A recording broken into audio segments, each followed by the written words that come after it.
জিকে টপিকৰ আজিৰ প্ৰথমটো প্ৰশ্ন হৈছে কম বয়সৰ ছোৱালীৰ লগত মিলন কৰি কি লোকচান হয়। ইয়াৰ উত্তৰখিনি আমি যদি ক'বলৈ যাওঁ, কম বয়সৰ ছোৱালী এটা বিয়া কৰিলে আপোনাৰ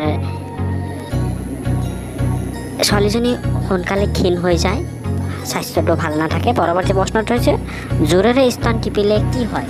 যে জোৰেৰে স্তন টিপিলে মহিলা বা ছোৱালীজনীয়ে দুখ পায় বা অলপ মনটো বেজাৰ কৰে আৰু স্তনটো ডাঙৰ হয় আৰু ঢিলা হৈ যায়, এইখিনি স্তন টিপিলে হয়। পৰৱৰ্তী প্ৰশ্নটো হৈছে ছোৱালী বা বোৱাৰীয়ে আন্ধাৰত কিয় মিলন কৰি ভাল পায়।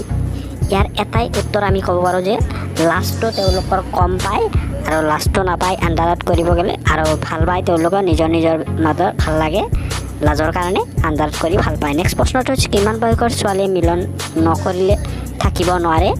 যে ইয়াৰ উত্তৰটো হৈছে যে 20 পৰা 25 বছৰ ছোৱালীয়ে সেই সময়খিনি উত্তেজিত হৈ থাকে, কৰিবই লাগে। মহিলাৰ ছেক্স উঠিলে মহিলাৰ ছেক্স উঠিলে কি কৰে। আমি ইয়াৰ উত্তৰটো এনেকৈ ক'ব পাৰোঁ যে মহিলাৰ ছেক্স উঠিলে তেওঁলোকে উঠ কামোৰে আৰু মুখখন ৰঙা হৈ যায়। নেক্সট প্ৰশ্ন মহিলাক কিমান বছৰ পাছত ছেক্স কৰাৰ যিটো ইচ্ছা সম্পৰ্কৰ ইচ্ছা সেইটো কমি নাথাকে বা কমি যায়।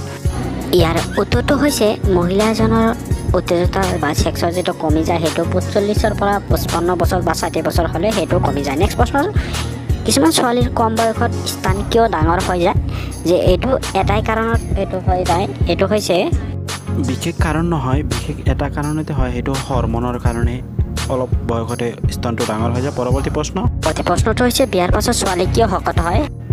ইয়াৰ উত্তৰ যদি আমি ক'বলৈ যাওঁ এইটো কাৰণে শকত হয় যে